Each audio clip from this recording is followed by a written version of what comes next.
आज आपण एक नवीन आसन करणार आहोत. त्याचं नाव आहे मंडूकासन. ह्या आसनाचा उपयोग आपल्याला साखर नियंत्रणात ठेवण्यासाठी होतो. तरी आपण सर्वांनी मिळून ते आसन करायचे. हे आसन आपण वज्रासन स्थितीमध्ये किंवा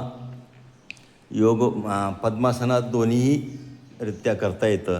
त्यामुळे आपण हे आसन साखर नियंत्रणासाठी करणार आहोत. साखर कमी होण्यासाठी ह्या आसनाचा आपल्याला चांगला उपयोग होतो. तरी आता आपण ह्या आसनाला सुरुवात करायची. एकला भरपूर श्वास घ्यायचा आहे.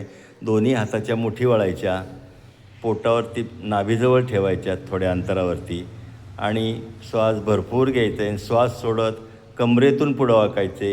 एक, नजर समोर, पुढं पाहायचे. छान केलं आहे सर्वांनी.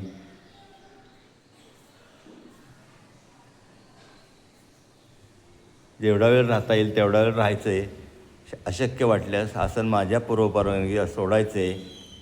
काही शल्यचिकित्सा वगैरे झाली असल्यास हे आसन आपण वैद्यकीय शल्ल्यानंतरच करावं. सावकाश आसन सोडायचे. श्वास घेत कमरेतून सरळ, दोनला हात जागेवरती.